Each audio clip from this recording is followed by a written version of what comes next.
Shows we're live. Let's try this again, shall we? See what happens here. It worked last time when we did our test, so. Well, now I can actually see the backdrop, so that's nice. a good sign. That's a good sign. Okay, let's go back over here, and let's check this out. There we go. Okay, all right. I can see our video. We're up and running, and we'll kind of. We won't go through. If you guys missed it, there's a whole 5-minute video on the channel that has no audio, no video, and we're using brand new software. And we did a test stream, and everything worked out fine. So I'm not quite sure. Excuse me, what's going on there? But anyway, let me get set back up here real quick and just get the chat opened up on here. Let's see here. Got to pop this chat out over here. All right. That way I can see you guys because I'm still trying to figure out what's going on. All right. All right. So if you guys can hear us and you're still up there, let us know as we're going. But we'll start over. But it looks like everything's up and running this time. So all right. So let's start over. Everyone, you missed it already. I know you already missed it. So This is rough. Professional. It's rough. Oh, but hey, we're rolling with the punches. Everyone, you missed the intro, but tonight and throughout the rest of the season for Survivor, we're going to be having on our friend Dylan, also known as Mike on the Mic, right over here. And there we go. Crazy Mad, welcome. Thanks for joining. Awesome to have you back here. You don't watch Survivor, but hey, you know what? We're glad to have you here anyway. Because you got this guy over here who doesn't watch Big Brother and still was hopping on. So all the love in the world to all of our supporters. We really appreciate you guys. But Dylan, you don't have to go into the full spiel again, but give everyone just a very brief rundown of your history with Survivor and how you were introduced to the show. Day one, Richard Hatch, loved the show as just a social experiment, and eventually started hosting my own Survivor days. I got to be Jeff Probst. You were a part of several of my seasons. We're on season 6 as of right now that I'm getting prepared for. So we're ramping up for that. And love the show. It's been a part of me and my family since 2000. Awesome. And as Dylan said, I've been a part of all the ones he's done in my area because he's this has been a national thing that you had. You traveled across the globe, or a small cross, but Arizona, Oklahoma. You still cross something. So anyway, yes, it's been the portions here in Oklahoma I've been fortunate to be part of, and it really is fun. Like we were saying earlier, we're gonna have to gather some clips and kind of just edit a little video for you guys to see, because just saying we do a Survivor Day does not do it justice at all. The production scale, the amount of it is still very much backyard, but on the high, like literally, like when you think of like camping, like backyard camping, that's kind of what people would assume when we say Survivor Day. But when we're talking backyard camping, we're talking we live on a 10-mile acre and we're hunting our own food type of stuff. I mean, obviously that's not how it was, but that type of comparison, right? It's really upscale backyard camping. So we got it. We want you guys to see that because it's really awesome, being a part of that. So Dylan, you've been watching Survivor for the better half of, pretty much your whole life. Entire life. Yeah. For 43 seasons, that's what, 21 and a half years. And so ever since the show's been going. And for me, like I said, it was on when I was younger, and it took until about, it was, and I forget what season it was, but the season Fabio won. Somehow, yeah. Well, see, the thing was about that was I didn't actually watch that season. See, I'd been exposed to the show. My grandma watched it a lot, so I kind of grew up watching it here and there. But I wasn't. Season for Fabio. No, because I actually didn't watch that season. What happened was we had just moved. I just moved during that season, and it just so happened to be the finale night. And I checked out the final tribal and was like, God, this is awesome. It just felt very campfirey. I it was awesome. So I was like, I'm gonna check this out next season, and just immediately fell in love with it. And so I've been going strong. I think the very first season that I watched all the way, I think was the first season. I think it was the first Redemption Island, and then either that one or the one where Ozzy and Coach came back. And I've been watching I've seen every single season since. So and then I've gone back and watched lots of seasons since then. So we've been around the block for a little bit here with this show, and so we're gonna get started talking about tonight's episode. One thing I will say right off the bat is I love how this show, and you know, any of you guys that have followed me covering Big Brother, I've said this about Big Brother too, but Survivor's really going into it. They're not taking themselves quite as seriously, and that you can do that very good, and you can also do that very bad. I appreciate when they still take, you know, the production and what they're doing seriously, but also kind of having fun with it. And I loved the initial intros. You know, there was the first one where it was I think it was Sammy, and they're like, you could say I'm do this and this, and they gave him like 3 different titles all in the deal.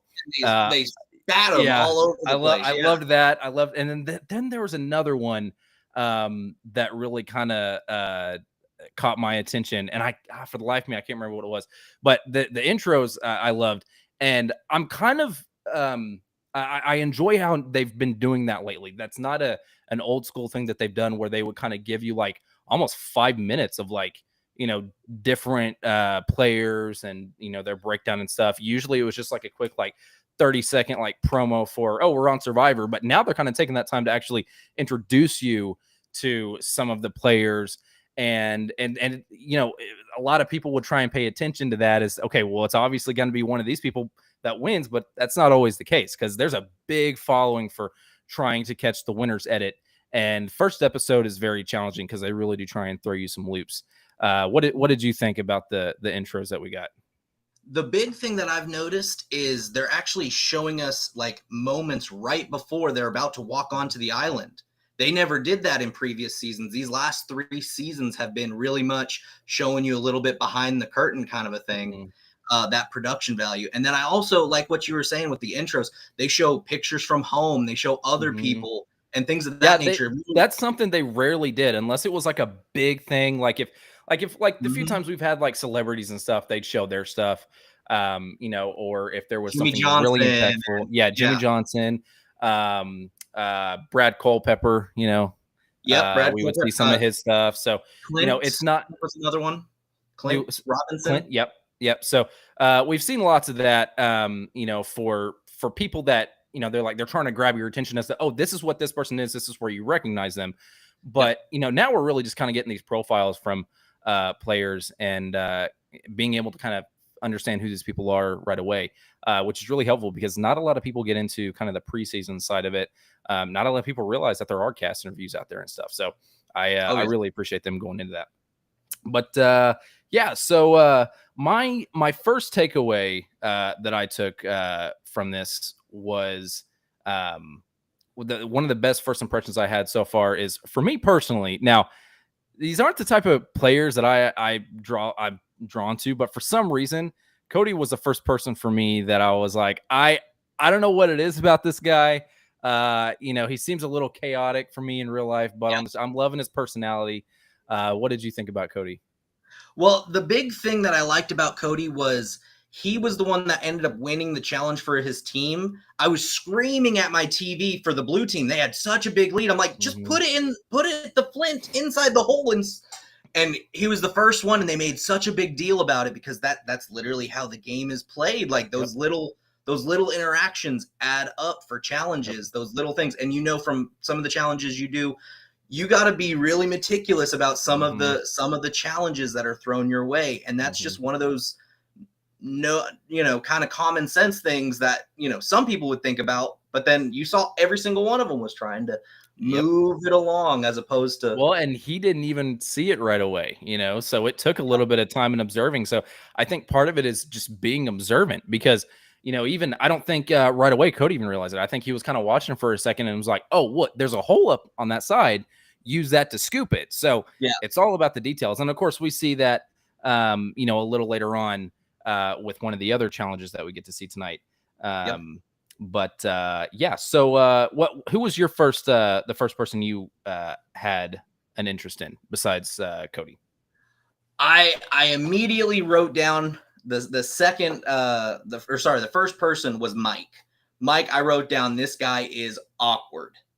Any conversation that he kind of put forward, I was like, man, like I don't necessarily think this guy's gonna last. And it kind of makes sense as you see his gameplay later on tonight, as he's not really a gamer, as opposed to just someone that's trying to fit in, be someone that's a part of the tribe. Yeah, he was somebody that kind of stuck out to me as like, I hope he makes it, you know, far enough. Yes, I agree, 100%. Another interesting personality that, again, I don't see this person going all that far, but for me, personality-wise, and we briefly talked before, and we'll get into it a little bit later, but Gabler is a personality that instantly just kind of struck me. I'm like, this guy's going to be a fun guy to watch. I don't know how long he's going to be around, but he really is a team player, and we see that come across later. Now, whether or not that's going to be trusted or rewarded, let alone trusted later on, far too early to tell. But he does seem far more loyal than I think even we were kind of expecting. What was his job profession? I missed that, but he mentioned something later in the episode. Surgeon. Heart valve surgeon, something like that. Like he was. It's Mike Gabler, by the way. I hope you. Okay. Gotcha. Yeah, that's it. Because I was like, I don't remember a Mike. I just remember Gabler. Yeah. No, I was like, he's a little awkward, but like when I saw that title, I was like, oh snap! Like this guy's seen some things. Like, okay, that makes a little bit more sense once they showed that graphic. Yeah. So I enjoyed Gabler a lot, like we were both saying, and so again, not quite sure how far that's going to take him. I gotta say, because, you know, we had, well, kind of get into that later, but, you know, with the way, because we're already talking about him, with the twist or the reward or advantage portion of it, where they pull everyone in, send him to an island. Yeah. Where do you think he was kind of getting ahead of himself a little bit with, you know, jumping right away for the risk? Because I'm kind of curious as to what your take is on that whole format, because they did that the last 2 seasons, and I haven't got your opinion on that type of a twist. What do you think?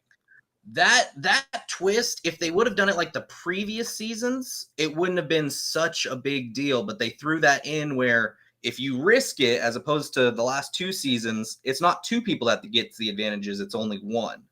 And so that to me was, I mean, we saw that Mike risked it, Dwight risked it, but Carla didn't. And that first tribal council, you can see the game players as opposed to the, well, I'm on Survivor, I gotta play. This is my, you know, be all end all. And so you can see the one, you know, obviously it worked out for Mike, didn't work out for Dwight. And so, I mean, how is the red team, or what are they called? Vessi, yeah, with a V. With a V. All right. Well, I'm going to correct that. Yes. Yeah. Vessi. I was trying to follow along. Vessi, that one stuck out to me because I was like, that one sounds familiar. I feel like we've had that one or one very similar. Very similar. Well, Baka, I've heard before. Coco, never. But Baka, I'm like 95% sure that's been in a previous season. I think so. Coco is new. That one feels new. I was a little bit thrown off by that one, but I'm pretty sure that one's new. Dylan, before we move forward, we got a comment here directed to Tori. I don't know if you can see the comments, but I can bring him up here. Let's see. Ask Dylan if he's still good on that Nike deal. All right. Do I have a Nike deal? I don't know, but we'll see. Apparently. Yeah, cool. There we go. Making that money. Yep, making that money. So I guess no. To answer your question, Michael Jordan, no, he's not any closer than he was before tonight's episode. All right, so yes, we did get a little sidetracked, but I try not to keep it too formatted. Just kind of talk about what comes. But the one thing I do want to mention is the Sweat versus it's Sweat and Smarts or something like that. Sweat and yeah,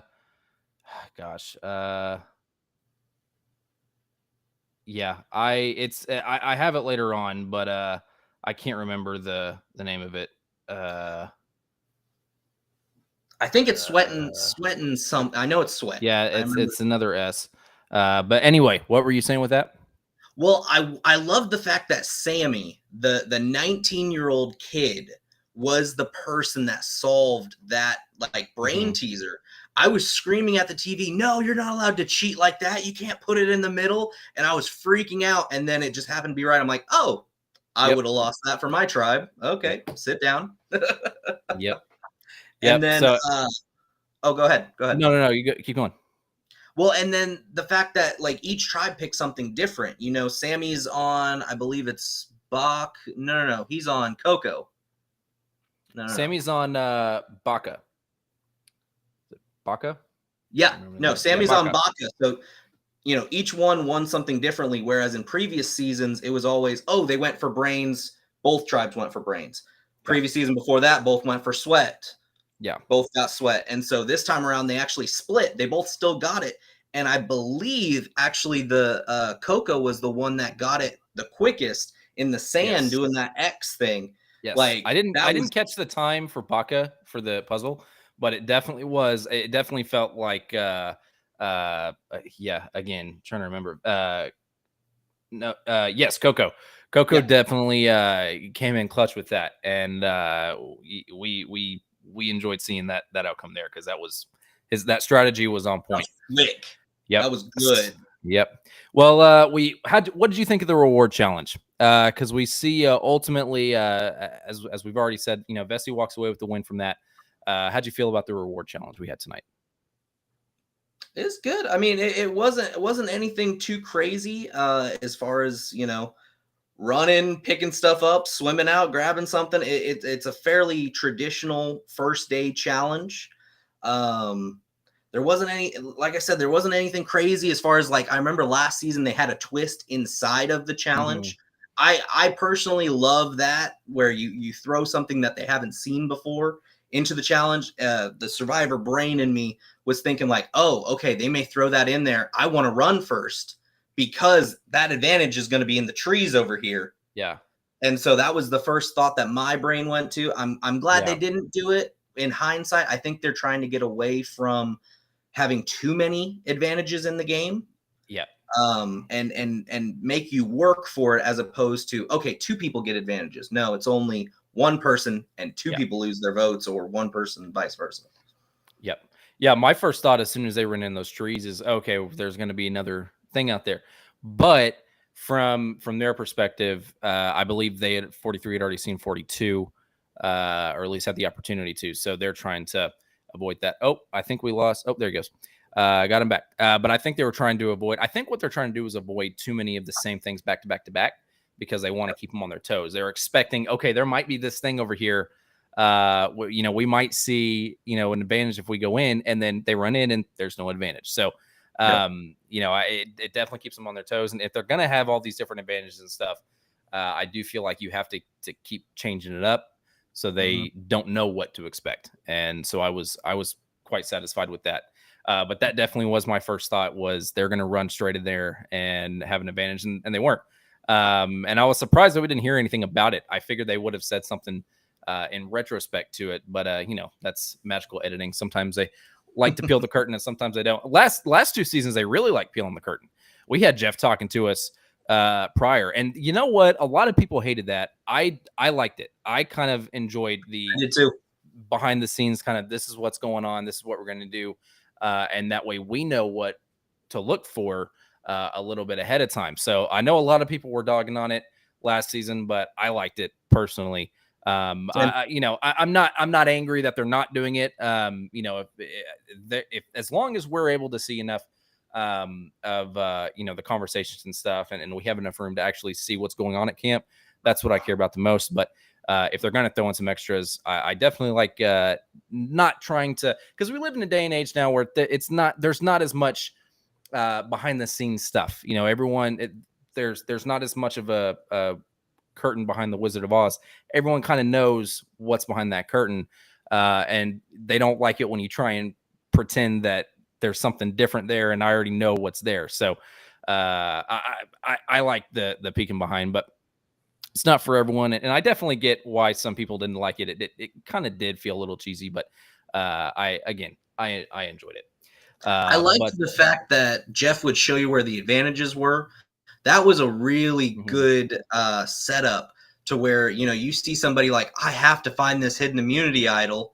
And, they normally do that like zoom in cutscene, but like there was this one where they didn't do that. They just showed her walking past it 100 times because we saw it at the very openings. Like, oh, here's the advantage.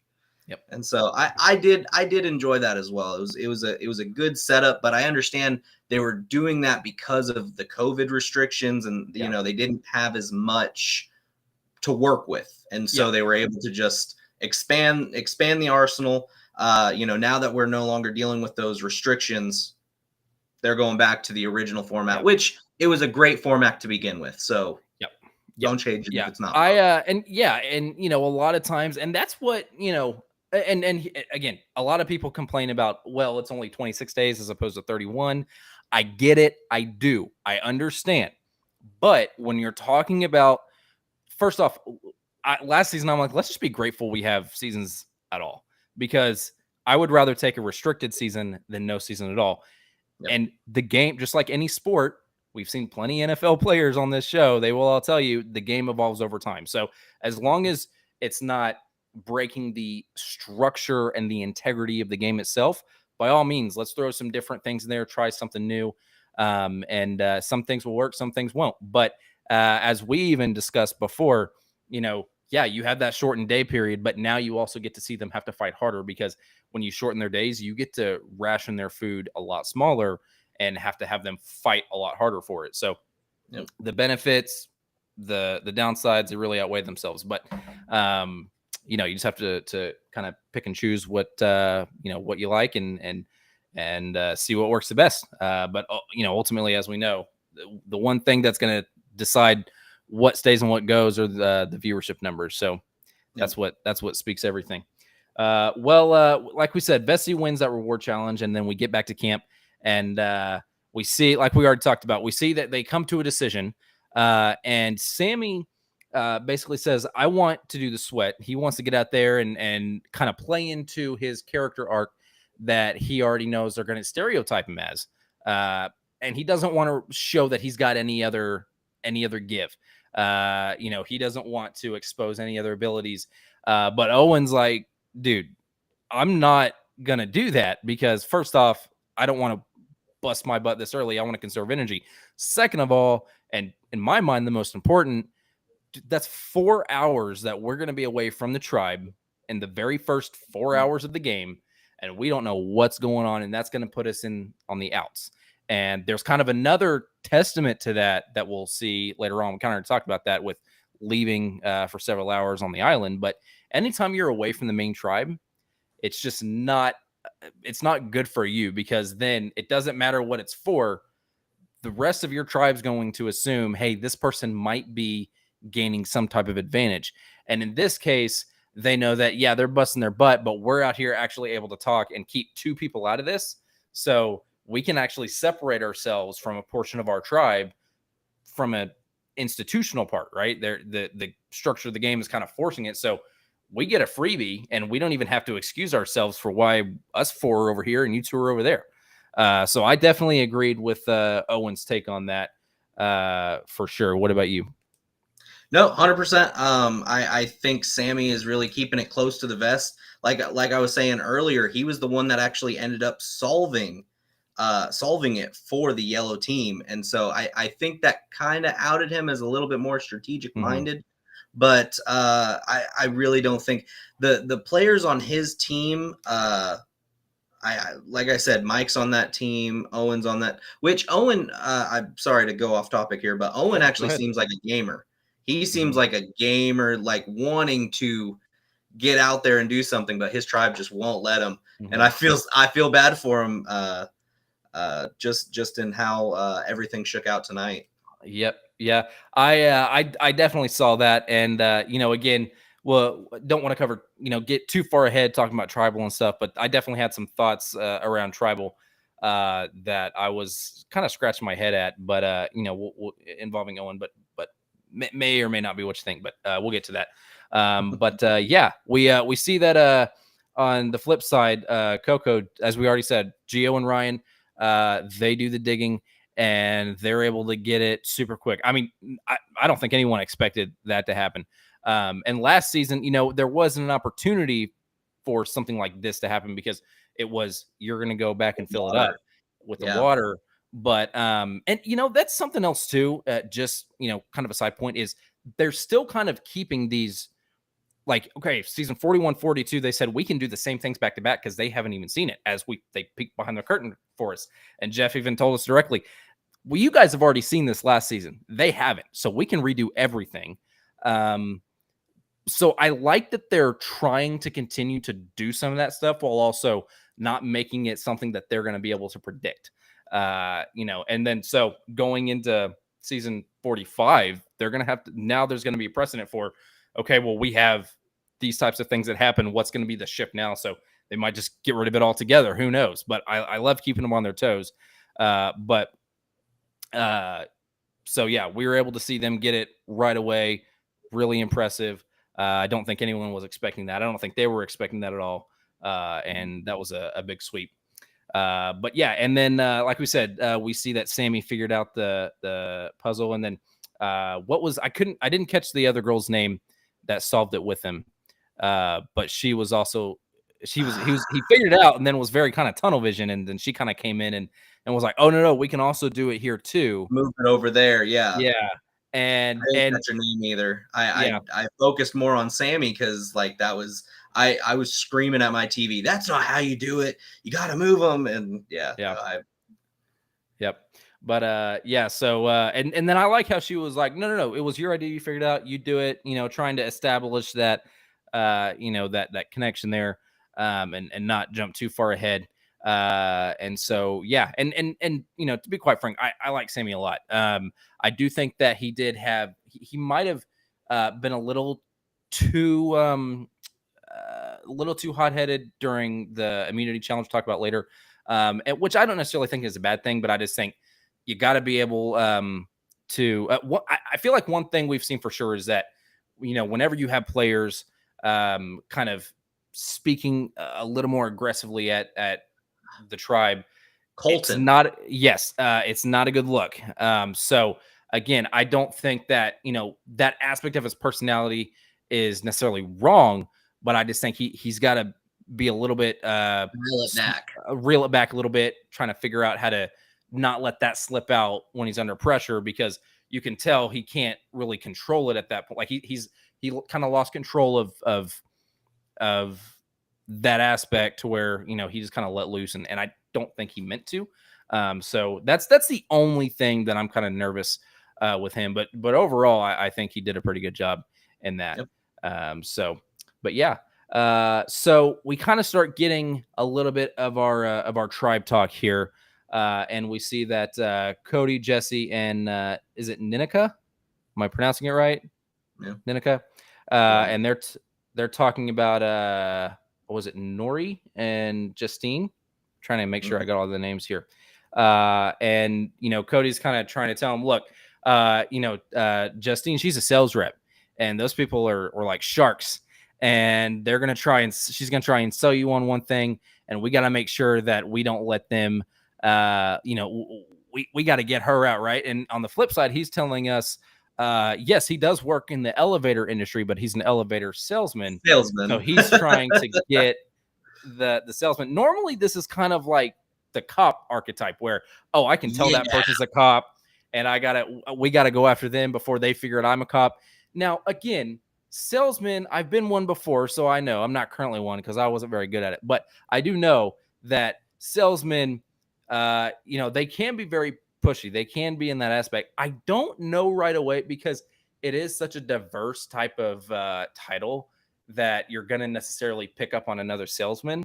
So I don't know right away that, I get where he's going with it. And I kind of understand the precedent that he's going off of with, other types of industries. They kind of sniff each other out. I don't necessarily know that she would have, just based on that alone. To be quite frank, I'm not sure what an elevator salesman is. I don't know how it has its ups and it has its downs. Okay, I'm sure it does. Thing. That's the big thing that elevator salesmen have. But no, I've never heard of a salesman archetype in Survivor. Where I kind of felt like he was pulling it out of thin air. He's like, oh yeah, we got to get rid of these people over here. I think he was trying to set the archetype. I think so. Yeah, I've never heard, because I mean, at first I thought when he said, he's in elevators or whatever, I was like, oh, okay, he's the guy from Mr. Deeds, which floor are you going to, sir? Kind of a thing. And we've actually had a winner from it was China. He actually was one of those people. So like that was where my mindset went to, was like, oh, okay, like there's your precedent, but then we're going to sales. Okay, well, the salesman. So, just trying to squeeze it. But yeah, again, I don't know, because there's so many salesmen on here that I feel like it's really like, not on this season in general, but on the show, I don't feel like it's really something that is that overhyped, I guess. Like I said, like you said, I've never heard of it being in that archetype, but he's trying to make a name for himself. So was it Jesse the one that said, I need the money because I've already spent half of it? I'm pretty sure that was him. I actually think that was Cody. It might have. Sorry, that's who I meant. Cody. Okay, yeah, no, yeah. That's what we've been talking about. I'm pretty sure it was him that said, I already need this money because I've already spent some of it. Yep. I can relate there. But we also saw he had an interesting tattoo. Big bold letters on my notepad. Living. It's my new tattoo goal. I'm literally going to get it somewhere on my body at the end of 2 exclamation marks and a smiley face. So don't forget the smiley face. I wonder if it's like a face on, or if it's like a sideways. Does it have the nose? Who knows? Oh goodness. Who knows? But yeah. So he's kind of saying we need to go after them, and try and start targeting Justine. And so he's decided to go along with Cody and Ninika, Jesse and Ninika. And Jesse, he kind of says that's cool. I like Cody, but I also kind of like these two other girls. So I'm not sure where I fit in quite yet here, but time will tell. But he's not really planting his flag, which is great. I think that's how it should be. You get people in these early days. If people are coming to you, you take that in. You let people come to you all day long. Nothing matters until that first tribal council. Nothing matters. And that's where you're really going to set the precedent. You're going to get all these offers. You're going to compare these offers, compare their salaries, compare their benefits, and then you're going to make your decision, and so I think that was good. So, we go back to Baca, and Owen on the flip side is saying, we can't get anyone to open up to make alliances. I'm trying to make alliances, and Gabler's over here trying to talk to me and saying, you get my back, I'll get yours, but I can't, that's all I'm getting from anyone. No one's talking. So yeah, and I think for some people, they could be afraid of coming across as playing too hard, too fast. Definitely can be a part of it. But especially with this 26 days, you got to ramp it up. And again, I do like Owen a lot. And I think he's, like you said, he's a gamer, and he's like, come on, like we need to get some movement going, and we're just not getting anywhere. What do you think? I can see the Baca tribe being a very much voting block tribe, as opposed to some of the other tribes being more alliance-based tribes. They don't seem all put together. Not to spoil anything, but like that leads into tribal council that night, and just that doesn't. I mean, it doesn't feel all right in the Baca camp. Yep, definitely agree there. So we go from that.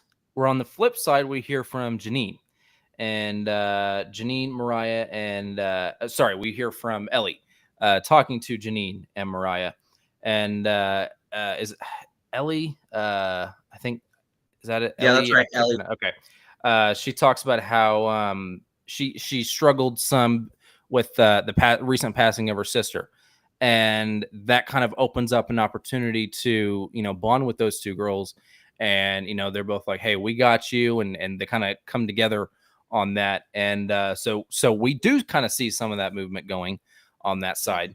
Now we'll see if that we see later whether or not that pans out, but it kind of at least gets the ball rolling.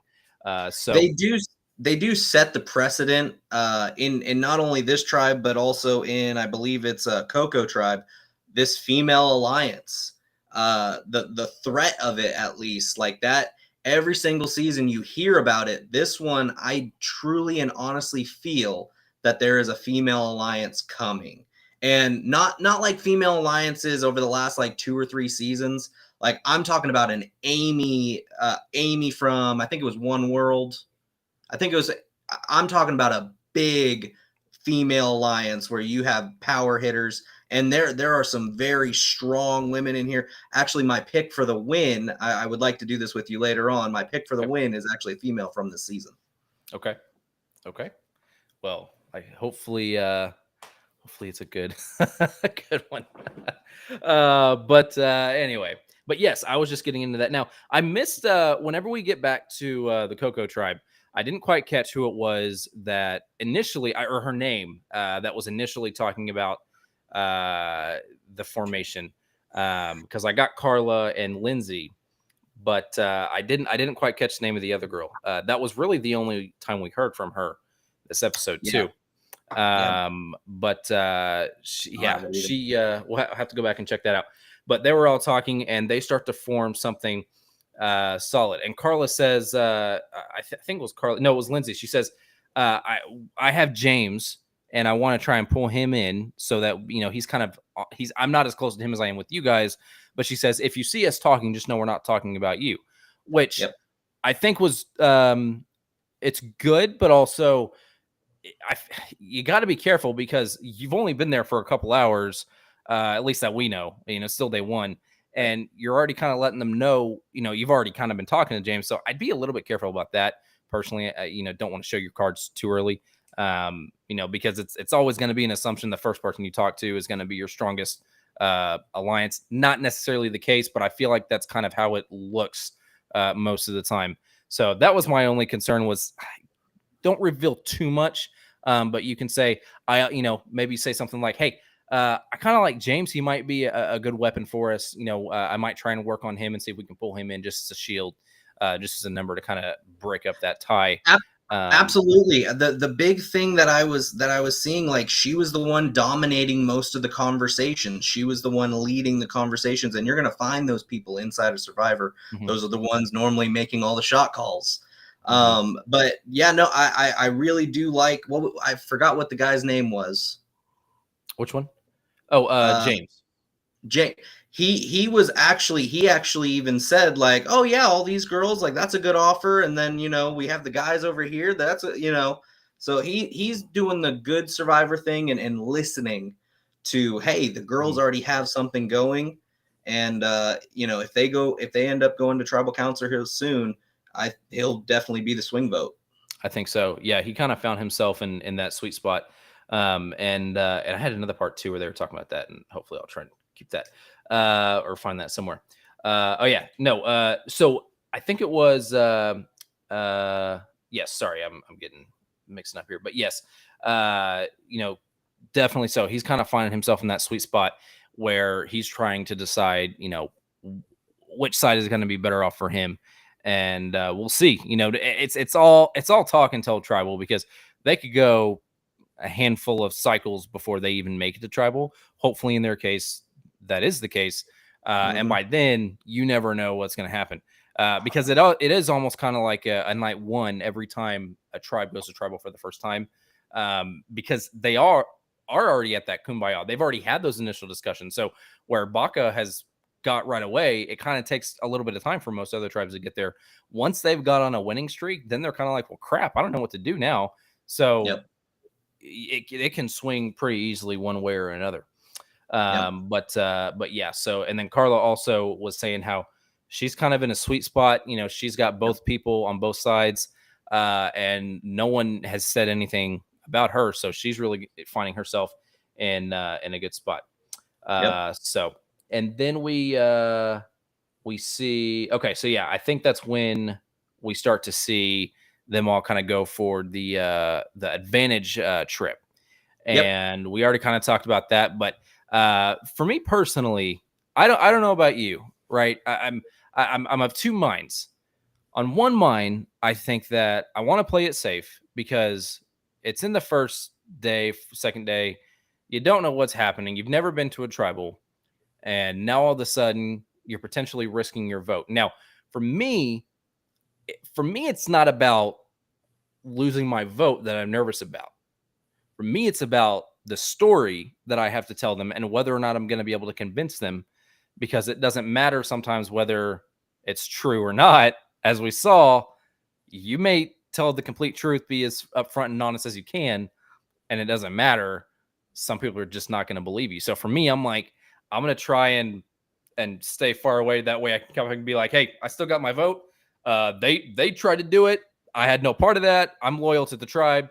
On the flip side, if you feel like you're in a good enough spot, then, you know, you could potentially go for that. But if you're coming back straight away, I don't like the revealing everything right away to everyone. I feel like there's no point in risking it, because now you're just kind of given, unless you kind of do what Gabler did later on, you're just kind of given that first two cycles, and you know, there's really there's not a lot of benefit to that, in my opinion. So again, I like the decision making that you have to do for it, but as an actually going for it, I don't like it personally. I love to see what you think about that. The big thing for me was I like the change that they did make from, like I was saying earlier, the change of only one person gets the advantage. It kind of felt like a couple seasons ago or even last season that there were just too many advantages all in at the same time. I like that. The one thing that I don't like, and it kind of brings your point full circle, is they actually gave them little medallions that you can show to the tribe and be like, hey, oh yeah, I got, my vote's taken away, guys. Like, I don't like that. I like what they did in previous seasons where you didn't find out until you go to tribal council for the first time. Yes. And so that was such a big deal. Now I understand why they do it, because they want a little bit more gameplay, in the sense of, like, you can strategize if you have it in your hand. You can't strategize unless, you go up to the podium. You can't, you can't do splits, and you can't do things of that nature if you don't know if you have a vote. Yeah. And I really feel like, again, to further the other point, if you are the very first tribe to go to tribal council and everyone's trying to find a reason to go for someone, I'm going to go for the guy that just risked his vote and lost it and just gambled the tribe away, because obviously, he's only thinking about himself. I don't like going for it. I wouldn't personally, because I just feel like there's too much of a challenge that you have to put up, moving forward. And ultimately, just being the one selected puts a huge target on your back. Because again, it doesn't matter what you say. You could be telling the God honest truth, and some people just aren't going to believe you. So it's unfortunate for that perspective. And like I always say, I'm more of a purist, but I hate whenever, or not hate, but I don't like when the game takes the ability for the player to control their environment more than they already can. But that's just me. But as far as, if they're going to have it, I understand why. I just wish that, I personally wouldn't go for it for a multitude of reasons. But sometimes, it can end up paying off. So we'll see whether or not, again, next week, how that impacts as well. But all right, so let's see here. When we come back, so we see Carla didn't risk it, Gabler and Dwight did, and like we said, Cody was just not buying Dwight's story at all, and I felt so bad for Dwight because I'm like, if they lose, and you could even see during the challenge, if they lose, they were paying into him. He's going to be probably target number one because he already lost his vote and people don't even believe him to begin with. So that's going to put him in a really bad spot. I was kind of rooting for them to win only so that way he didn't have to be in that position and actually buy himself another day or two to try and kind of restructure what he had lost from that. I don't necessarily agree that Dwight would have been the first one out, to be honest, out of that tribe, because he was able to show the tribe and kind of validate his story. And that's something that, obviously there was a lot more that they could have told us about that. Mm-hmm. But I mean, if I'm Cody and I see I tell a good story and then I have something to back it up. Oh, hey, look at this piece of paper. I lost my vote. He could have been the first one out, but genuinely in a game where there's so few, Dwight looks like a game player. He looks like somebody who can lead some challenges. And so in a game, obviously, is it smart to take out the big heavy hitters early? Yes, but you normally shouldn't because you got to make it to the merge to, you got to win some challenges to make it for that. Merge. Yeah, for that reason alone, I would say it's probably not smart. You got to find your sweet spot. You have an idea of the way this is going to go. I mean, obviously they change it all the time as to when they're going to do a tribe swap and when they're going to do a merge. But you have a general idea. So I always say keep them around for the first couple cycles. And, once you start kind of inching towards that, you can kind of tell whenever there's going to be approaching the merge. That's when you can start thinking about cutting them. That way, hey, listen, if we lose the next one, we already have one target already lined up.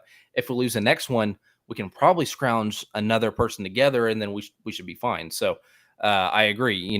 If you got to make it to the merge to worry about who's going to be at the merge, 100%. So, but yeah, this was a interesting challenge, not unlike some that we've seen before.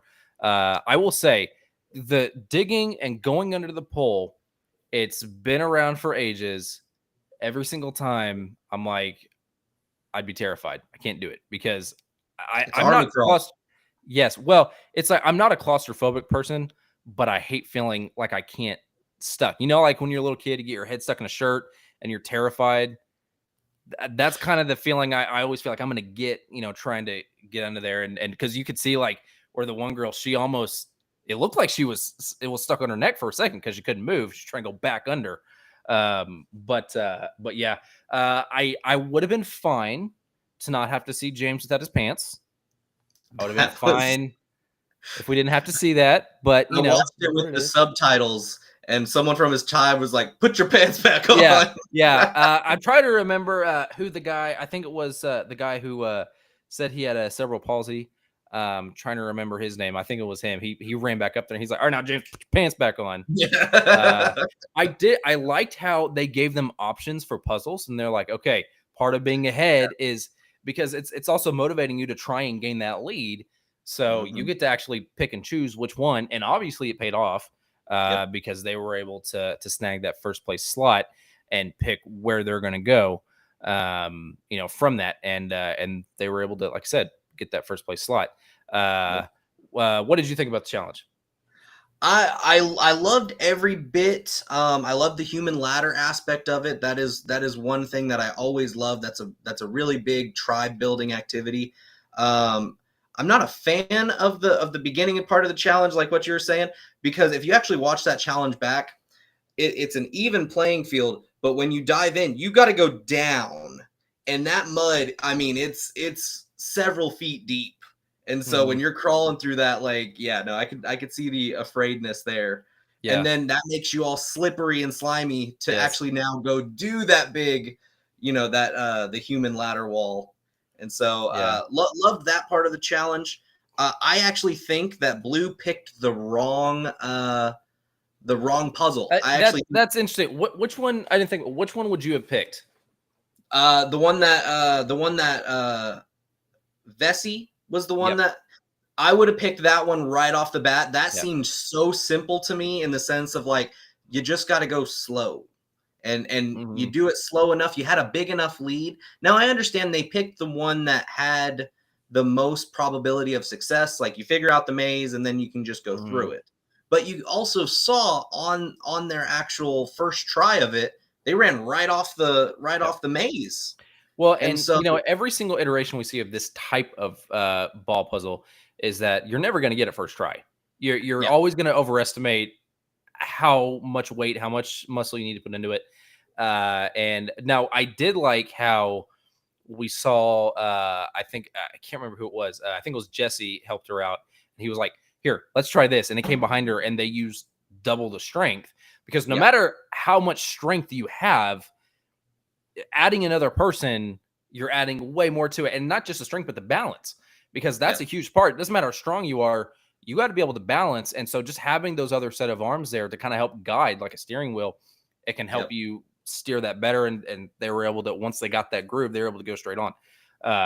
I liked how I can't take credit for this.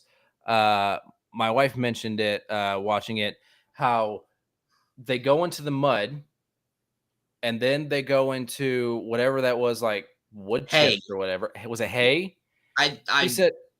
She said something about how it looked like they were getting them ready to throw them in a deep fryer.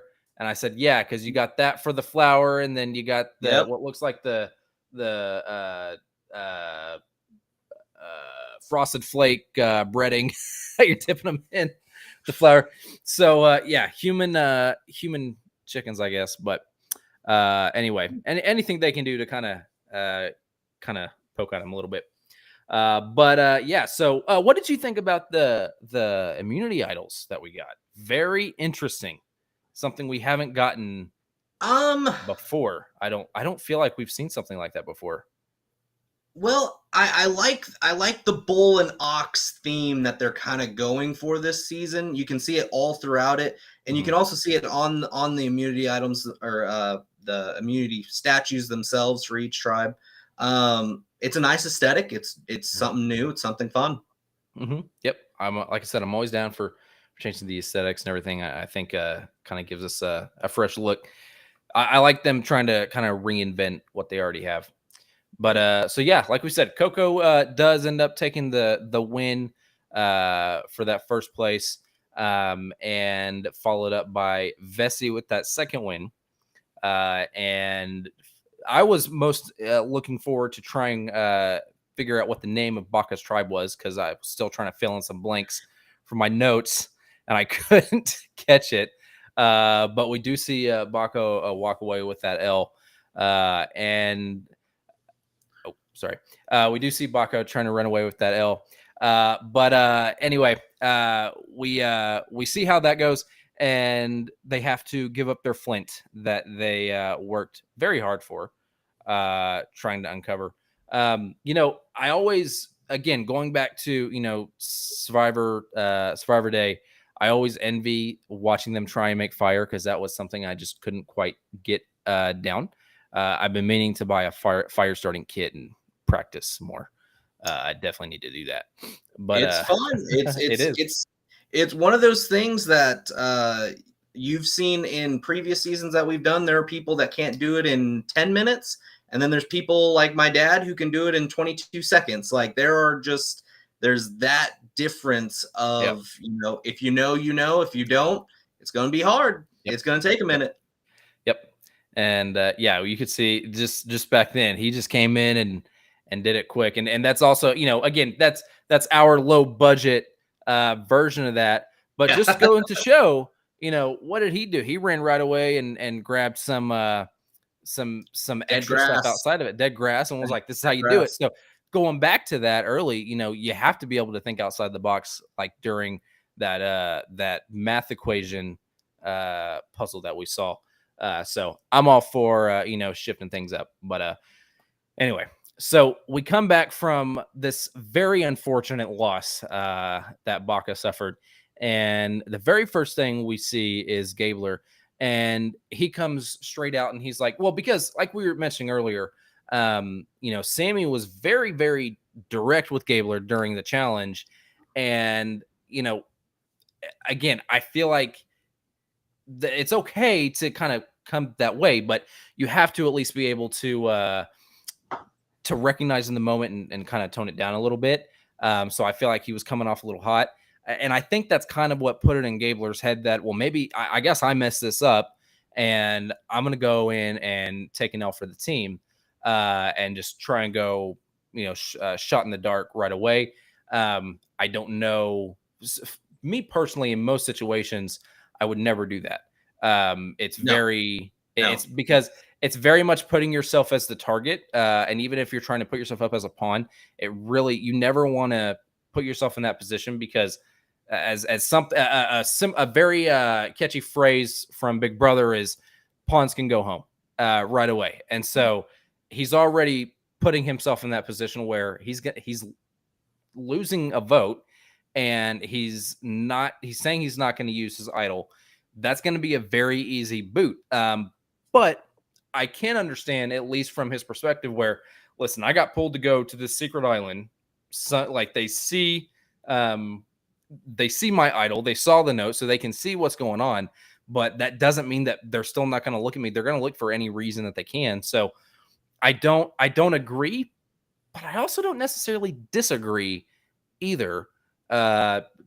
Technically, I more disagree than agree, but it's kind of a gray area. How did you feel about what Gabler was proposing right then? I actually think it was all on Sammy. Like what you were saying, like Sammy was being a little hot and heavy. I think if any other person would have been on that puzzle with Sammy, I think Sammy goes home. He like you were saying, he was too aggressive, he was too hot, and then that's what kind of made somebody like Gabler kind of be a little bit more like, oh, this is my fault, guys. I deserve, if I need to go home to make you guys succeed. He's also the oldest person out there. Mm-hmm. So, he's trying to bring a little bit level of honor, I think, to the game, which kind of, like I was saying earlier, kind of gives him a little bit awkward in the sense of like, that's not how Survivors played. Yeah. But I mean, hey, it got him a little bit farther. And so now he's able to use that advantage. Yeah. He didn't use his advantage tonight, so he can use it again later on. Yeah. Well, and so again, too, because you say he's the older guy trying to bring some honor. I think also, too, it kind of goes along the lines of what Sammy said earlier in the episode. They already kind of have me, like, their idea of what I'm going to be, the archetype that I'm going to fit. And that's kind of probably what he's thinking, too, is they think that I'm just the old guy. So I'm going to try and play into that. The only thing that I didn't really like was whenever he says, I'm not going to play that way, and I'm, trying to hide it, because he talked about how he could have come in with the idol and not told them, but that's not how he's going to play. He wants to show a different side. The only problem I have with that is every single time we've heard someone say that, it never works out for him. So yeah. I don't mind trying to reinvent the strategy, but also you have to recognize what has worked and what has not. And if you know that something has not worked, address it and show how you're trying to adapt it. Take some of that, learn from other players' mistakes as to how and why they couldn't get it to work, and then try and find a way that it'll work for you. And we didn't see that. So that's the only thing for me. That's the only thing that I took away from tonight with Gabler, that I was like, I don't like that he's trying to reinvent the wheel the same way that it's already proven to, if it's a triangle, it's not going to turn. So you got to try something a little bit different. But he, like we said, we got to tribal council, and it didn't necessarily not play out in his favor. So we get some kind of talk, and I think it was Ellie, because she mentioned earlier in the episode how she's not, her and Gabler kind of talked about, some heavy metal and some stuff. And she's talking about how, I have an idea of some of this stuff, but I don't know details, but I'll try and pull some out. We've all been in that situation where someone's trying to talk to us about, oh, do you remember this? And you're like, oh yeah. And you're like, kinda. And you're trying to, like, I think so. And you're trying to just kind of add to the conversation. So I think that's where she was coming from. But you know, she was saying, I don't want him to go just because he was, you know, just because he may have been the reason we didn't win. I think it's too early for that. I don't disagree. I think that's actually a good line of thinking. She's kind of coming up along the lines of, listen, that might have happened, but we still have to determine who's the weakest link. And just because he did not succeed in this one aspect does not necessarily mean he's the weakest link. That being said, I don't feel like the weakest link. I don't feel like Owen was in that category. Personally, I feel like you could have put. I feel like if you're looking at it, at least from who I can think of on that tribe off the top of my head, I feel like Gabler could have potentially been in that slot. I'm not saying he was, but he could have been. I do think he could have been over Owen personally, and so that's the only part of it for me that I'm like, I agree with your reasoning, but I don't agree with the destination you got to entirely anyway. What did you think? The big thing, are we getting to the vote? I don't want to go too far. We can. The big thing, the big thing about all of that was she gained an ally in Gabler. She really did. She calmed him down. It didn't take much because he doesn't want to go home, but you know, someone comes up to you, hey, don't take your shot in the dark. We need your vote. This is the way we're gonna go. I actually think the person who ends up going home, I'm not going to reveal them, but I think they were kind of naive to think to vote for the person that the person ended up voting for. It didn't make sense to me, kind of along your lines of reasoning. I have in my you know, before obviously the tribal council happens, I circled Owen and I circled the person who was going to go home, and those were the two people that I knew somebody was going to go home out of those two. And when I wrote Owen's name down, I was like, that's not how I would go. Makes zero sense for it. And it, like I said, the person who ends up going home voted for Owen and kind of seemed a little naive to think that that's the way the tribe wanted to go. Yeah, for sure. And again, I'm not quite sure, because we've seen that before. We've seen the first boot, the second boot be someone in Owen's shoes, where it's like, dude, Garrett, what are you doing? Yes, exactly. Like, what are you doing? Big bulky dude, had a hidden immunity idol in his pocket. Like he was, in my opinion, I don't think he would have lasted long in the social aspect, but he was a good physical presence of the tribe. And Owen I think is gonna be somebody for the long term that's gonna be a good player. Yep. So again, I mean, we've seen that before. So I'm not surprised, but I'm just like, again, I agree with your reasoning. I just don't agree with where you overall ended up. But there's that. So I'll let you guys know. We will read off some of our chat questions here towards the end. So if you guys have anything else, make sure to get in there before we wrap up here. So we got to the vote, and any major takeaways from Tribal that you noticed? Nothing really in particular. I actually didn't write anything down from Tribal. It just seemed a little bit more like Gabler was awkward, like in Tribal Council. I'm sticking with that assessment of him. Is I think he's gonna find himself inside of this game, but yeah, at the beginning and the end, I was like, you're giving away too much. I remember that. Yep. Again, I went into it knowing I'm not really expecting much out of this. One thing I was like, okay, come on, is Jeff, whenever he's like, what do you mean you won from losing? It's like, these are the type of philosophical questions that you ask them. They're just answering them without being prompt. And I'm like, why are you mocking them for that? Like, you know, Jeff's got some sass to him. He does. And I mean, there are compilations on YouTube of Jeff Probst bringing the sass. I mean, literally title that way. So he definitely does. It kind of cracks me up whenever players, I think he's almost like kind of annoyed whenever they answer questions before he can provoke that. Because he's like, that's my job. So whenever that happens, he's like, oh, okay, yeah, go ahead, tell me.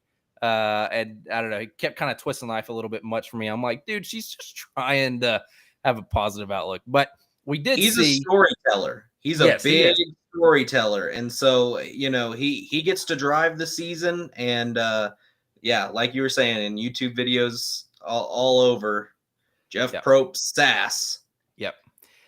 So we do see Mariah end up heading out tonight. Am I pronouncing it right? I think it's Mariah. Mariah. One thing that I kind of noticed is that right away, she kind of talks about how everyone's just been kumbaya, everything, and she wasn't concerned.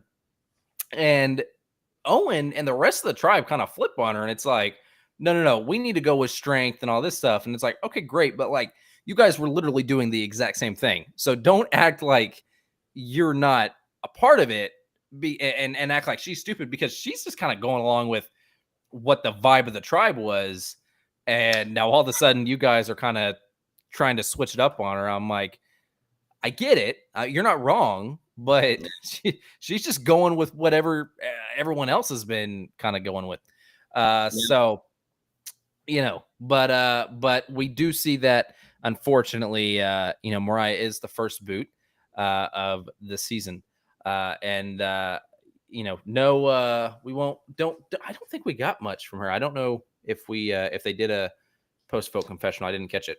They did, more or less. She just said that she was happy with the game that she played. Oh, that's right. She wished she could play more, and then she wishes the people in her tribe all the best. Yep. So something of that nature. It's always sucks being the first boot. I think there's only one person that holds the record for Francesca. Francesca. Yeah, I was trying to remember her name, but Francesca. Yep. So, but always sucks to be the first boot. But we've seen a winner be first boot and then come back. So, oh, I know this name, but I'm not remembering it off the top of my head. You did finish Winners at War, didn't you? Yeah. Okay. All right. I'm still Tony. Tony was not first one out his first season. Not his first season. So he won his first season. Right. He came back for, I think it was Game Changers. And he was first. And he was first out there. All right. Which for me made it even better that he was able to win Winners at War. Well, if that's the case, you can go all the way back to like Heroes versus Villains. Yeah. And, one of those guys, Dietz, I think was the first one out of his season, and he won before. So there's many people who have won but have been booted out first before. Yeah. Well, let me get your take on the shot in the dark, because we haven't talked about that before.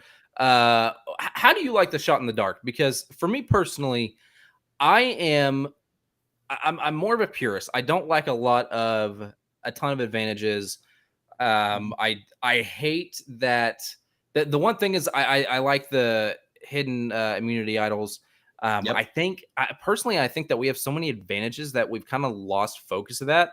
We don't get it as much. I mean, it used to be like War. As soon as one was played, immediately the very next day, I mean, sometimes before the sun's even up, people are out looking for it, and we're just not getting that as much. I mean, certainly we do have it from time to time, but we're not getting it as much as we used to.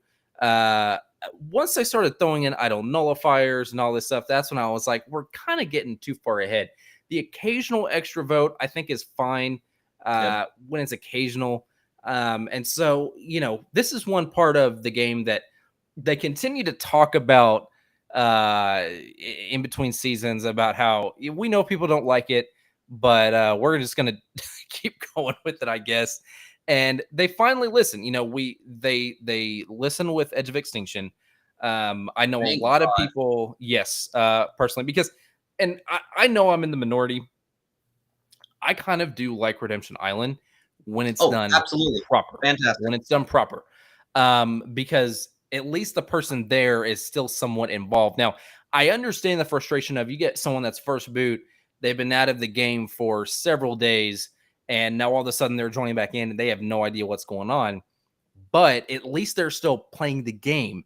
When it comes to Edge of Extinction, besides them just getting sent on little missions here or there, they're not doing anything that really has any impact on the actual game itself.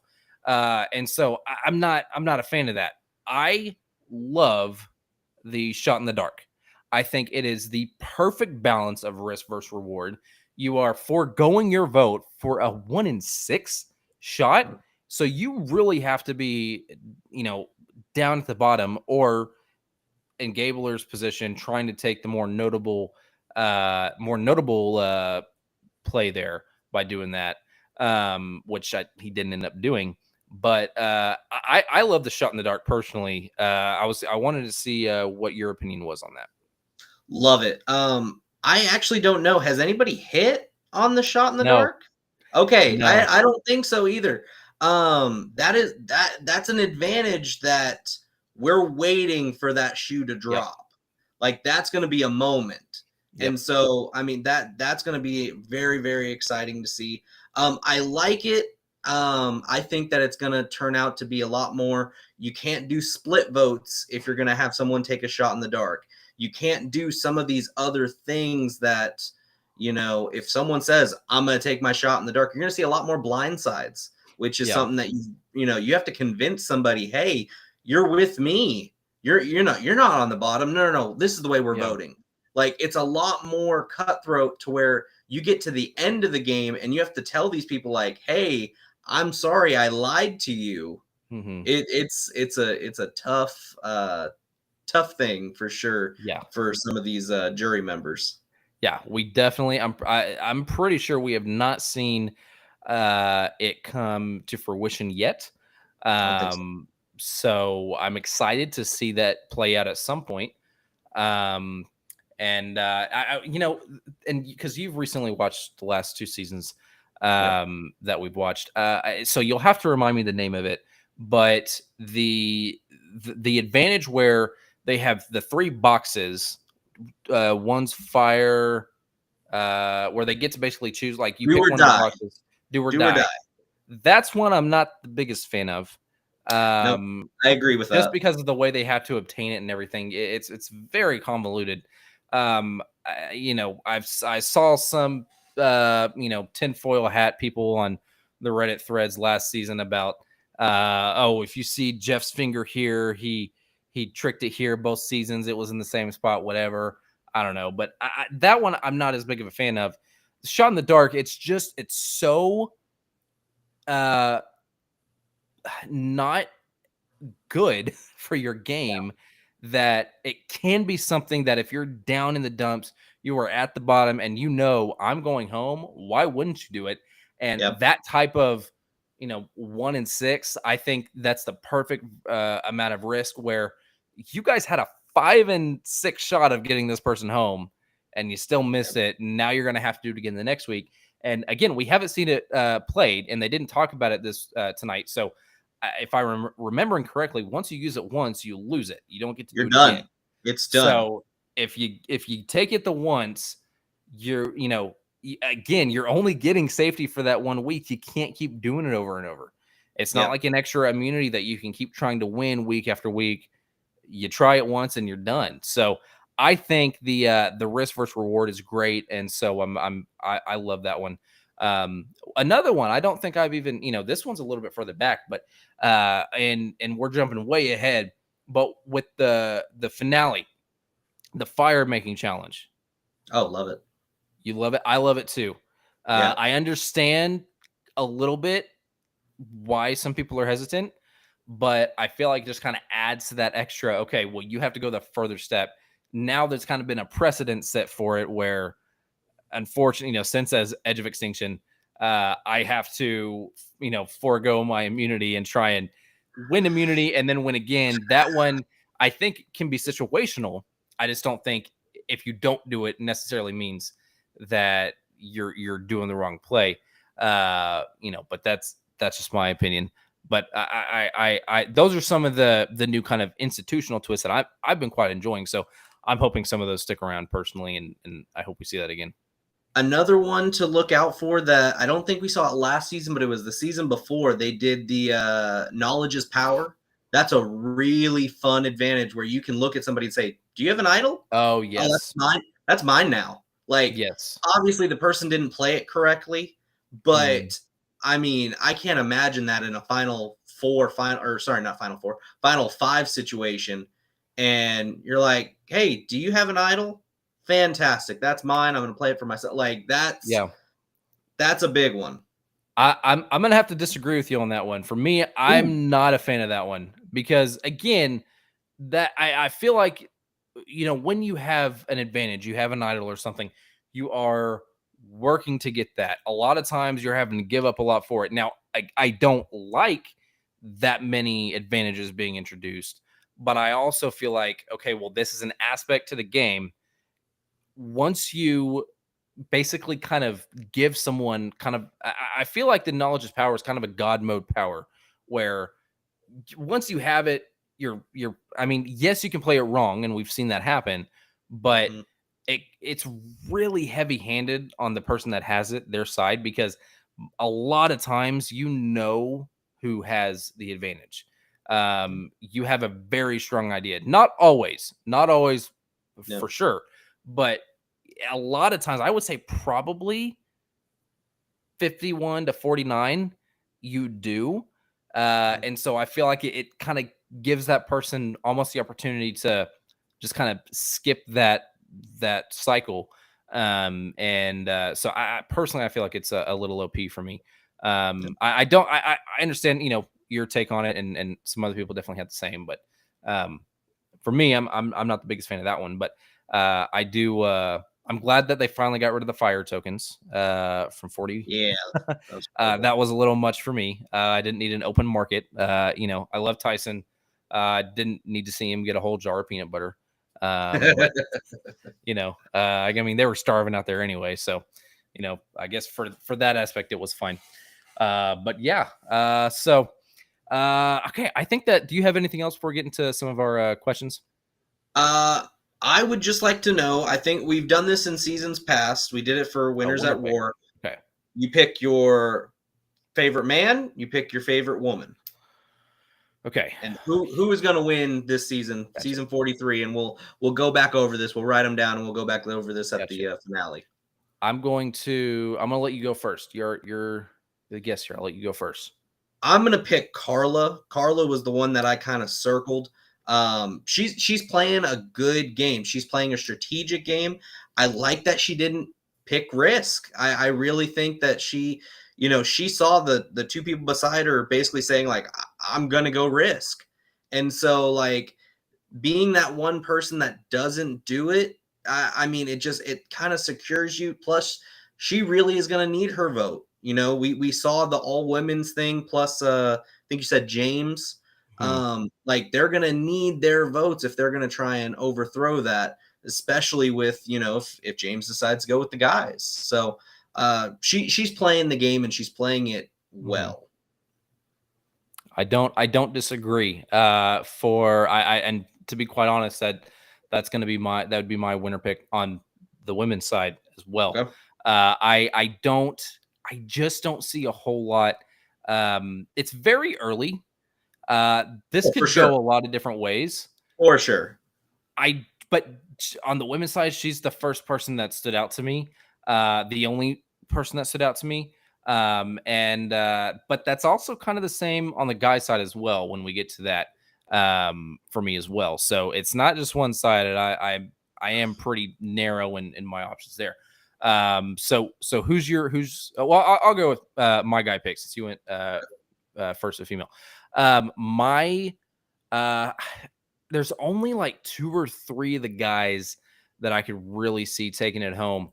But having the advantage of getting through the first tribal council, my male winner pick for this season, I'm going to go with Owen. I Okay. feel like Okay. he's got the best knowledge. He's playing the best game I think so far.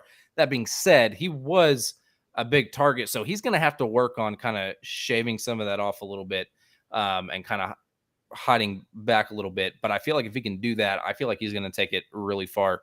What about you? That is actually my pick as well. Yeah. That's really good. That's really good. We at least picked the same exact people. Yes. No, Owen, the fact that he recognized that, hey, I'm trying to play this big game and then reel it back in and be like, hey, no one else is playing. All right, I'll wait. I'll give it some time. This kumbaya nonsense, this will go away eventually. And so I think Owen is gonna ramp up as well. The awareness that he has, just in the first, obviously it's way too early. These players could be out second and third. But yeah, those would be my two picks is Carla and Owen. So out of Carla and Owen, okay, now out of those two, who do you think has the advantage? Who do you see winning out of those two? If they're in the final three, the third person doesn't count. Third person is Gabler. Third person is probably Gabler. Who do you see out of those two? Oh, see, here's the thing. The last two winners have been women. And in my opinion, 41's was not a win that should be proud of. 42, it was a good win. It was a heartfelt win. Satisfying win. Yeah. But it some might say it wasn't the right win. Right. But it was satisfying on some levels. Yeah. But genuinely, I think that time has passed where they're just going to give it to a female that makes it to the final three. So I think Owen has that strategic advantage. I really do. I agree also. I do think, again, he's got a target on his back that he's got to shake off right now because his tribe, but that's the beauty of Survivor. If they don't go to tribal for the next couple weeks or next couple cycles, he's got plenty of time to shake that off. As long as he's really forming those bonds and working. We've seen it happen. And honestly, we probably won't even see it in real time. Because we lose a lot of tribe footage from those that don't actually go to tribal. So we might actually kind of be surprised when it comes to, if they do make it to tribal again before the merge, that he might not be on the bottom anymore. But I do agree. Owen is kind of my overall pick so far. The other people, as far as the women go, the other one of the other people that I do like Lindsay. She's the nurse. She's the one that's been, I think she was showing different, like she's been doing challenges and stuff and trying to do fire starting. She seems very knowledgeable. I think she's going to do pretty good. One of the other women that I think could do good, but I'm also kind of getting vibes from is Ellie. Okay. I think she's got the potential, but I also definitely think she has the potential of having that playing too much too fast and could end up, because again, some people definitely a lot of people go in and are nervous about that. But sometimes it does actually happen and you're just kind of going a million miles a minute. And I feel like that could catch up with her, but she hasn't done anything yet. Just kind of the way she's spoken a little bit has kind of made me concerned about that. But anything can happen from there. So I also would kind of put those two on higher up on my list on that side. And from the guys, from me, I also really like Jesse and Ryan. I love Sam. But I'm afraid that his temper might get him in trouble. And that's my biggest concern. If he is able to recognize that, if by this time next week we see him say, during that challenge, I realized that I might have been just a little bit too hot-headed, a little too aggressive. If he can recognize it, but not just recognize it, adapt and be able to reel it in, I think he could do fairly good. But I'm too nervous about that. So other than Owen, I like Ryan and I like Jesse so far. Anyone else on your radar? besides Janine was a big one for me, but unfortunately, I wrote down here in big bold letters, she took forever to dig for the yellow tribe, costing her tribe the loss. And so she was somebody that I genuinely thought was going to do good. She still can. Obviously, she didn't go home. But I can see that. And then I actually like Dwight. He seemed like, I mean, he did a, risk it for the biscuit kind of move. And those are good players sometimes when they work out. But, it all depends on that first tribal council that he goes to. And if he can survive that, I think he actually goes past the merge. I don't necessarily. Go ahead. Yeah. No, I was going to say, I like Dwight. The only thing that kind of knocked him off my radar a little bit is whenever I didn't like the way, and again, it's a tough position to be in, so it's not entirely fair to judge him off of it, but I wasn't super happy with his response after all of that went down. I feel like he was a little bit more panicked, not quite as calm, cool, collected.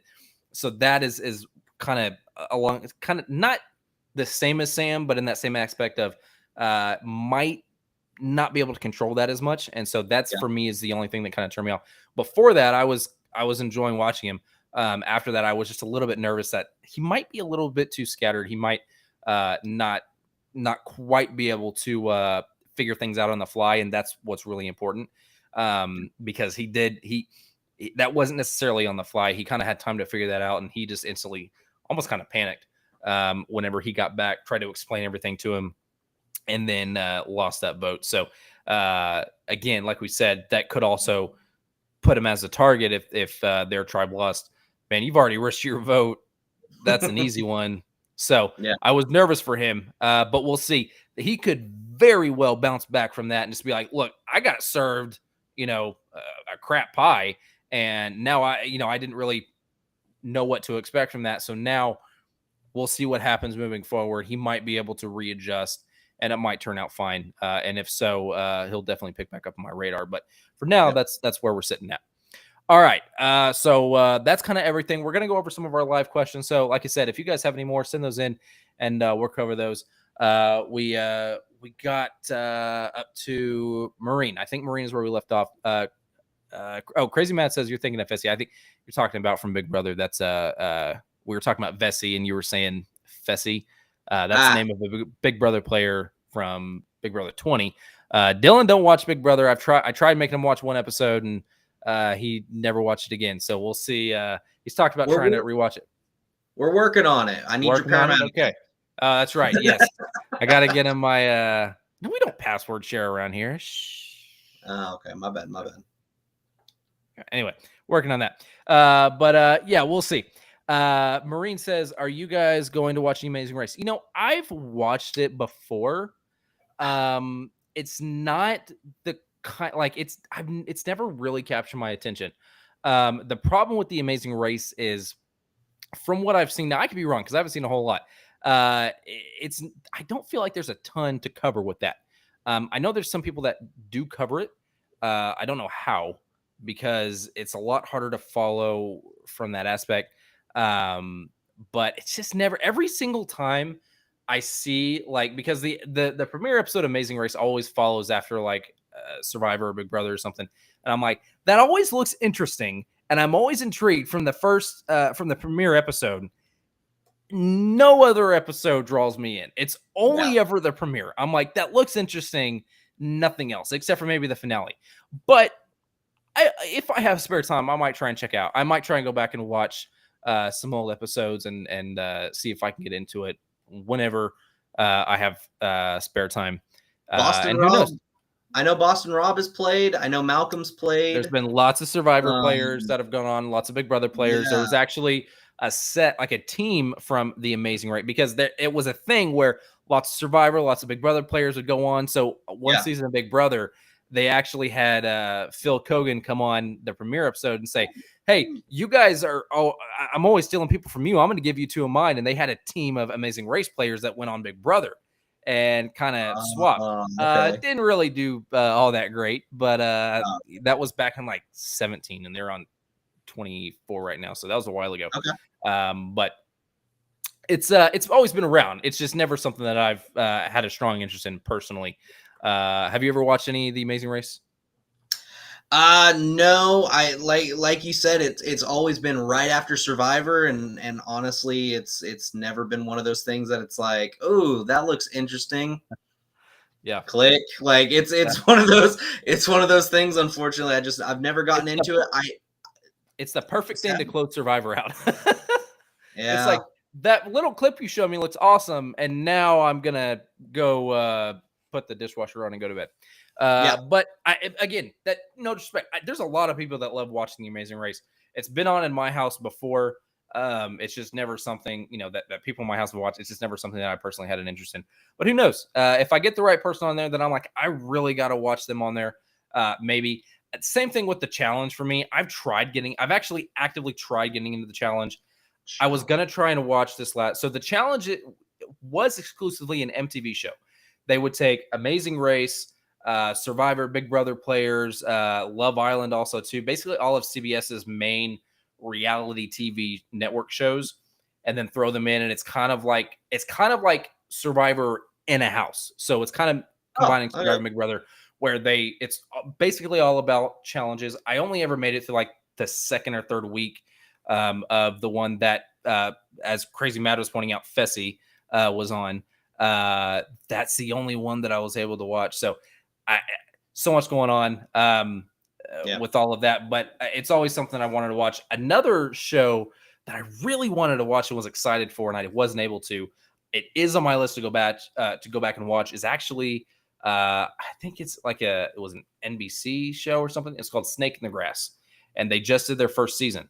And they had kind of like the challenge Amazing Race. They had Big Brother and Survivor players, but they also had from shows like Naked and Afraid. They had a couple of those other ones.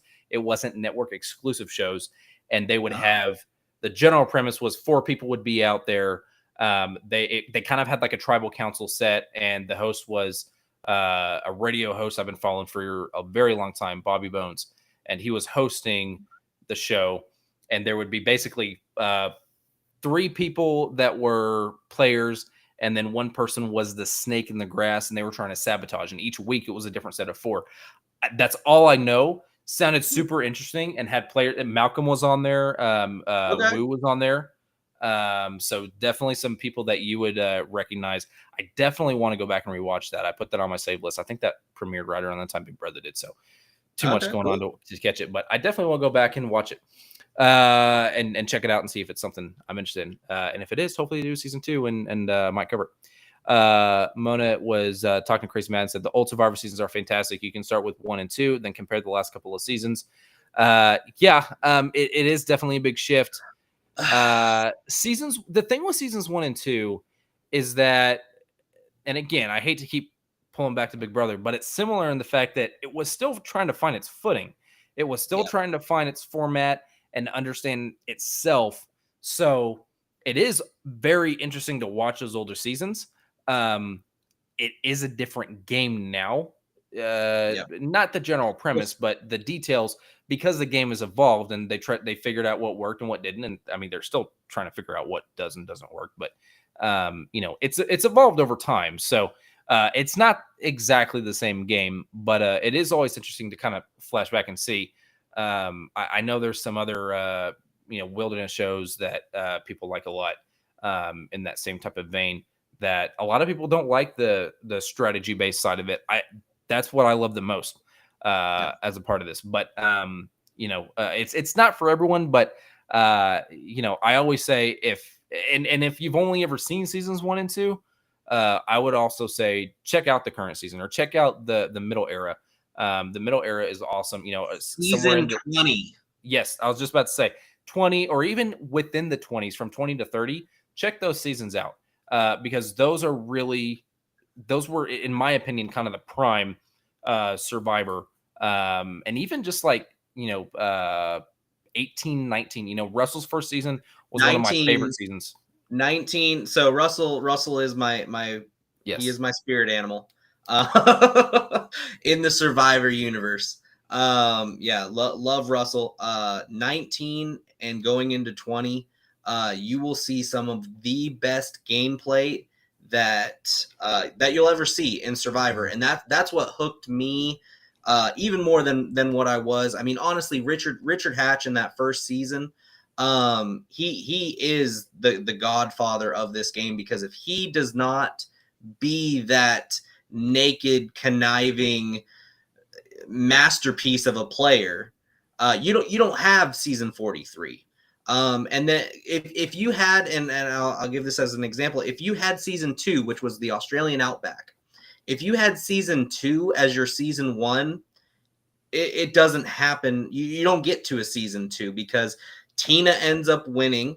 She beats your big baby face, your Colby Donaldson, and like, that's not how the game was supposed to be played. There's a reason that Colby comes back over and over and over again. It's because he lost the $1 million vote because he took someone that was likable. Because back then they gave $100,000 to the second place winner. Yeah. And so they stopped doing that now because they want it to be strategic. Now they have the Sophie Award that that they give out for the Sia Award. Yeah. Sia Award, Sophie. Yeah. For the most likable player now, as opposed to the runner-up. Yeah. Because season 2, it was a good season. The season was good, but you don't get to 43 if you don't have Richard Hatch in that first season. Yeah, I definitely agree. There's a lot of gems out there in those older seasons, and it's really, we've gotten to a point where a lot of these shows are very social media targeted, and I'm personally glad that we've seen a bit of a step away from all that hashtag Survivor, hashtag this or that, because it's kind of getting back to the game a little bit. Unfortunately, that's kind of part of what we have to deal with now, is this game has also been kind of become a marketing tool. And that's same thing with Big Brother too. But, that's just part of how it is. And that's kind of how society is at this point. So you're on one of the major networks. They're going to use that. My only thing is, and Probe said this, he actually, I can't remember if it was 36 or 37, but he had put on Twitter, he was like, okay, guys, listen, I've been talking with CBS. I've been talking with the head of production. There is some rumblings out there. There's an idea, and I want you guys to voice your opinions and tell me if you like it. But there's a potential that we could go from 1 to 2 hours. How would you like that? Everyone said, oh, heck yeah, 2 hours, let's do it. And then they can never get the green light from the network. These types of shows, and with Big Brother, you got 3 episodes a week with that. But your Thursday night episode is where someone goes home, someone wins power that week.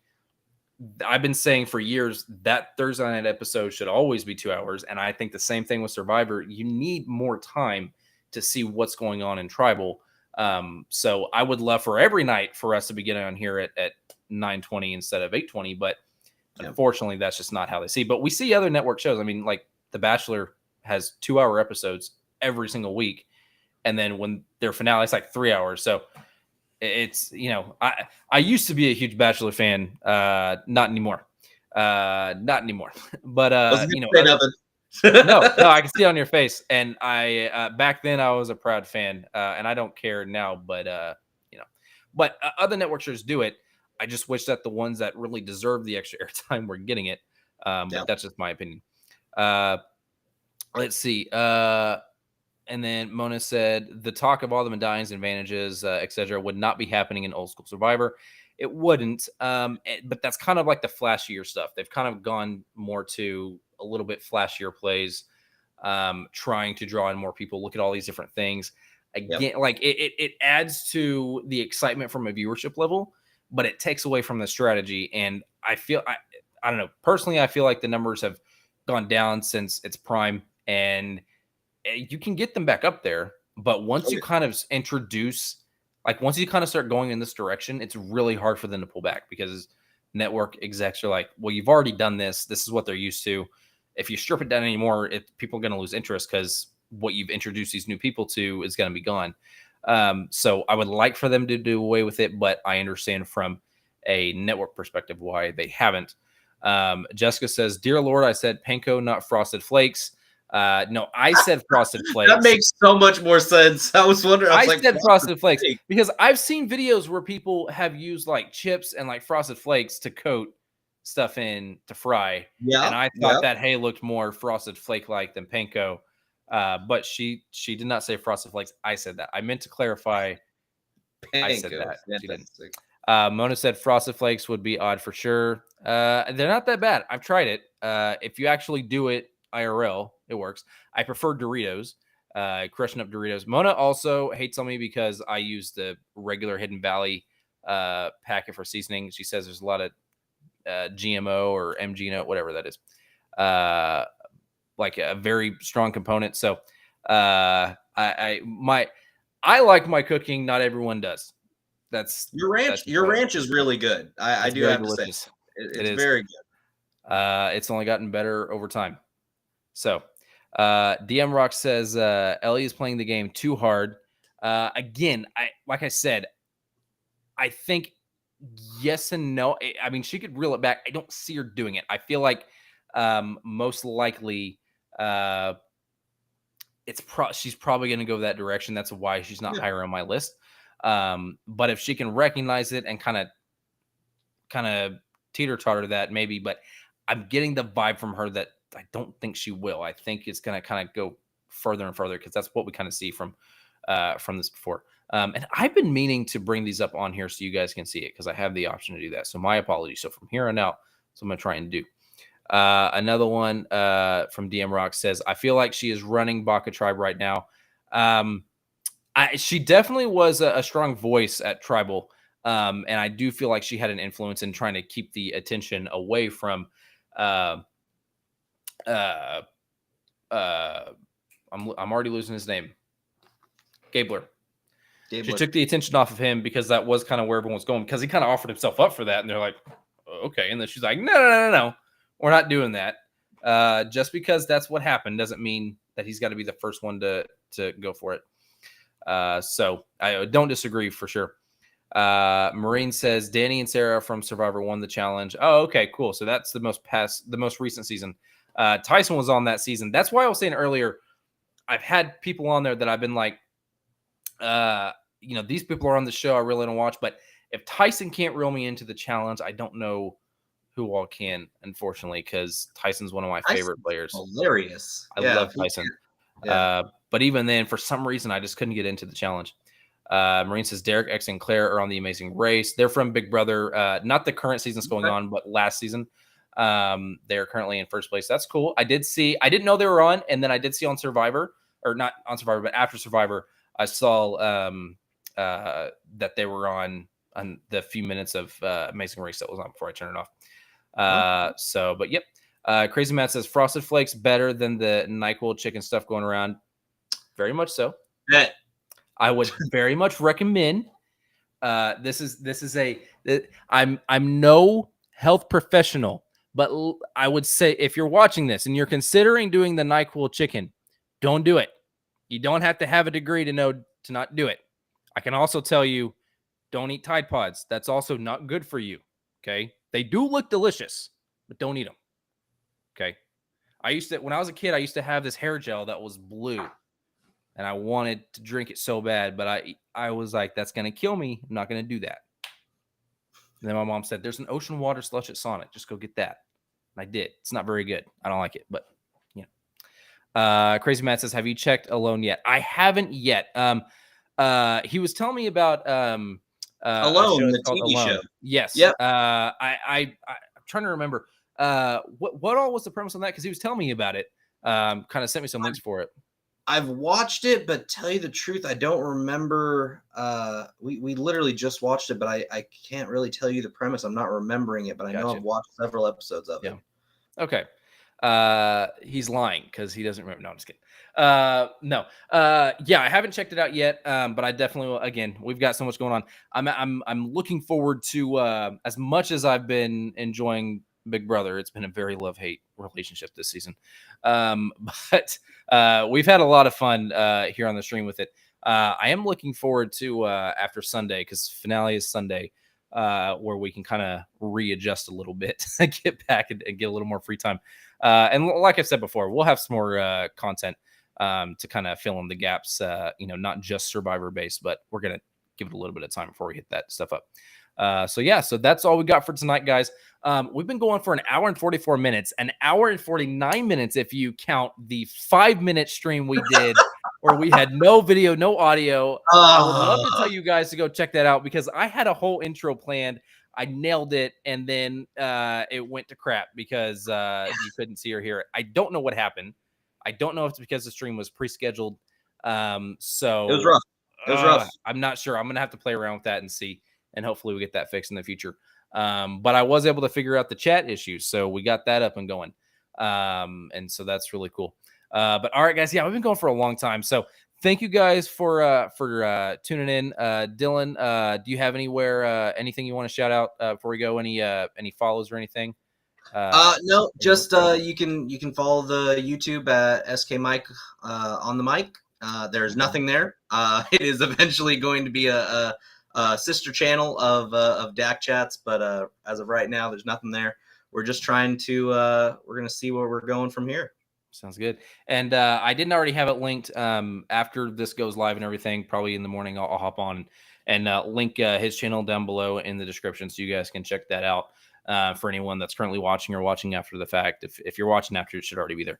But we'll get that linked in and try and get that going forward. And then, yeah, guys, you can follow me at DAC Chats on Twitter. That's where we try and put most of our updates for now, until we can kind of get access to the community tab. But that's where we send all of our updates for now. And that way we can let you guys know whenever we have any changes to the stream schedule or anything like that. Otherwise, you guys will be seeing me tomorrow at, I think, probably 8:20 to finish covering up the second to last episode of Big Brother for this season. Excited for that. A lot of stuff going on. There's going to be a lot to talk about. Some good, mostly not, but we'll be here for that.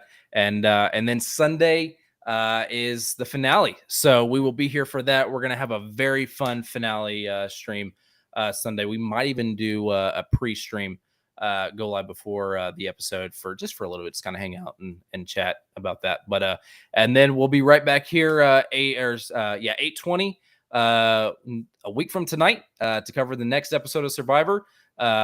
This guy should be here. Oh, I keep wanting to point the wrong way. This guy should be here, and if hopefully he doesn't show us up. But yeah, so hope you guys enjoyed it. If you did, it really means a lot if you hit that like button. It really kind of sends everyone, tells YouTube what we're doing. And if you enjoyed it, hit subscribe. If you're new here and you enjoy it, hit subscribe.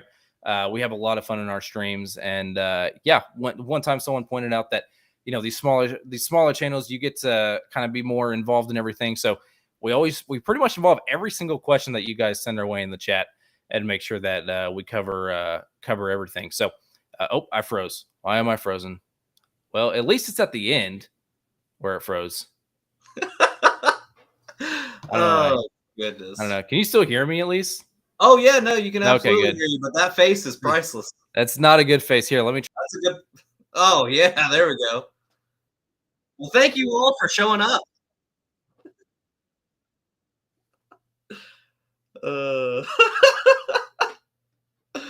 Oh goodness. I hope he comes back, because I'm not doing the outro.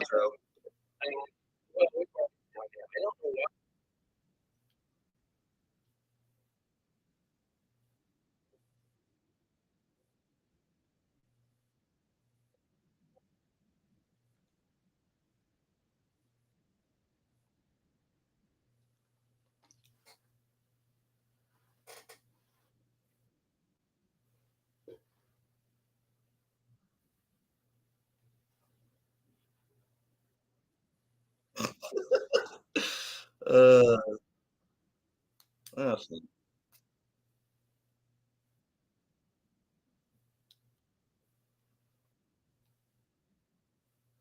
fantastic.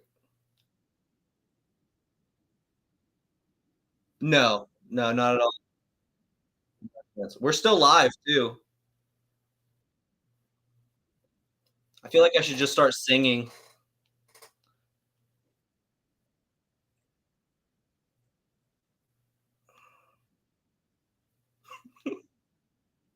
Yep, I'm still here.